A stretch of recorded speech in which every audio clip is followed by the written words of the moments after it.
नमस्कार मु शशि आपण मानक पई नहीं आछि पुणी गोटे नुआ रेसिपी पणस कठार पणस चिल्ली। यह खाइबा को बहुत स्वादिष्ट। आमे paneer chilli, mushroom chilli, chicken chilli सब खाउचंती। आज पणस कठार चिल्ली भी खाइबा। पणस कठा को प्रथमे भल भाव काटी धोई धाई लुण हल्दी देकी आमे सिझेई नवा। सिझी गला परे ताको छाणी नवा।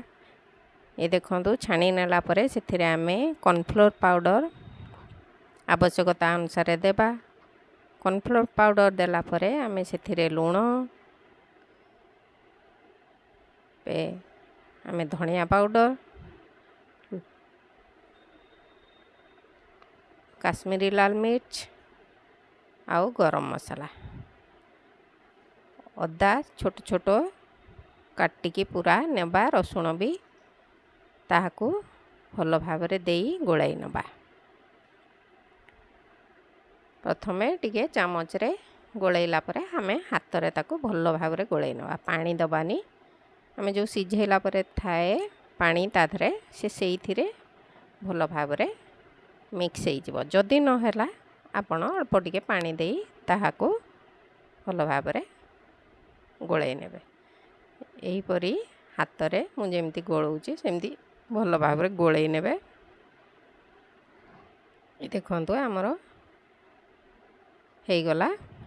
एबे गोटे गैस रे कड़ाई बसैबा, तेल नेबा छाणीबा पई।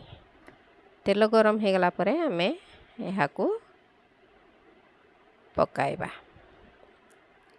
ताकू भल भाव पकाइला परे उलट पालट करके भल भाव आमे ताकू छाणीबा।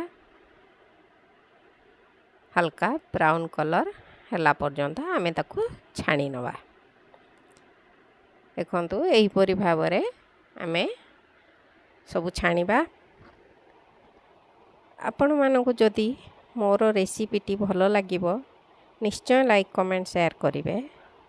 आ जदि केही मो चैनल रे न्यू अछंती, नुआ देखुचंती, सब्सक्राइब करिबा। सब्सक्राइब करने सहित बेल आइकन भी प्रेस करनेबे। जेते बेले मु न्यू वीडियो किछि रेसिपी छाड़ीबी आपन को प्रथमे नोटिफिकेशन जीवो। आपण मानक पर भल पाइबा देले मु मोर आगो को आहुरी भल भल रेसिपी नहीं कि आसीबी। एही परी भावरे आमे पुणी आउ जो अछि सबु पकाई की छाणी नबा। ए देखंतु आमे सबु एही परी भावरे आउ जेते अछि मु एकाथर पकाई देली। अल्प अल्प पकाई की छाणी थिले भी हेई थांता। एकाथर पकाई की मु छाणी देबी। छाणी सारला परे आमे तेल को सब बाहर कर नबा। जेतिके आवश्यक मुताबिक तेल सेठी छाड़ी की तापरे कोन करबा, प्रथमे तेल गरम हे गला परे रसुण जो काटिकी रखी छोट छोट ताकू, तापरे अदा टा आउ एथिरे आमे पियाज को आमे क्यूब साइज रो काटिकी नहीं चंती। कैप्सिकम भी क्यूब साइज रो कटा ହେଇची। एबे आमे ताहाको पकाई नबा। ये देखंतु पकाई के भल भाव गोलाई नबा।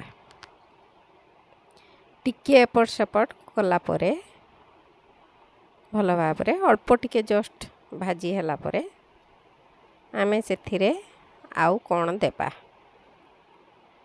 देखंतु एही परी भाव आमे अल्प समय ताको भाजीबा। मोर आउरी बहुत रेसिपी मु देइची। आपण माने चाहिए मो चैनल रे जाइकी देखि पारिबे।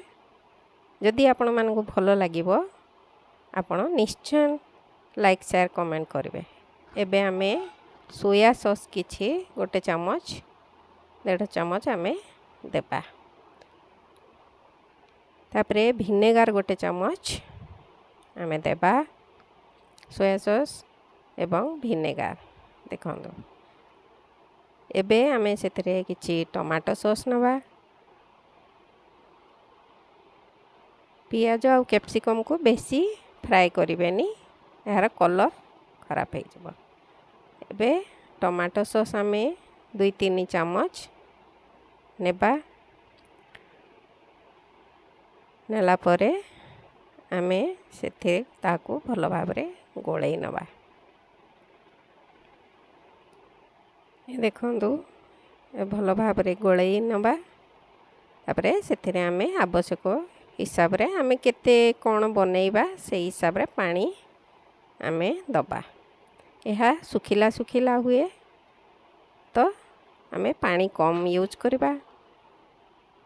ମୁଁ 2 କପ୍ ଖଣ୍ଡେ ପାଣି ଦେଇଛି। ଏବେ ଟିକେ ଗରମ ମସଲା ସେଥିରେ ଆଉ ଦେବା ସ୍ୱାଦ ପାଇଁ। ଏବେ ଭଲ ଭାବରେ ଫୁଟିଗଲାଣି। ଏବେ ଆମେ କର୍ଣ୍ଣଫ୍ଲୋରକୁ 1 ଚାମଚ ଭଲ ଭାବରେ ଗୋଳେଇକି ରଖିଥିଲେ ଏବେ ତାହାକୁ ଦେଇକି ଭଲ ଭାବରେ ଗୋଳେଇ ନେବା। କର୍ଣ୍ଣଫ୍ଲୋର ଦେଲେ ଆମର ଥିକନେସ୍ଟା ବଢ଼ିଯିବ। ଏ ଦେଖନ୍ତୁ କେମିତି ଠିକ୍ ହେଇଗଲାଣି। ଏବେ ଆମେ ଯେଉଁ ପଣସ କଠା ଛାଣିକି ରଖିଥିଲେ ଏବେ ତାହାକୁ ସେଥିରେ ପକାଇ ନେବା। ଦେଖନ୍ତୁ ଆମର ତ ଲୁଣ ସବୁ ଦିଆ ହେଇଛି। ଏବେ ପଣସ କଠା ଦେଇକି ଭଲ ଭାବରେ ଗୋଳେଇ ନେବା ଏବଂ ଶେଷରେ ଆମେ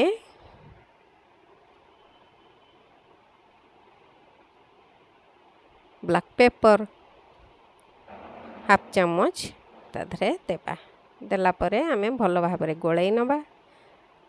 ଟିକେ ପାଣି ଆମର ଆଉ ଟିକେ ମରିଗଲା ଆମର ପ୍ରସ୍ତୁତ ହେଇଯିବ ପଣସ ଚିଲ୍ଲି।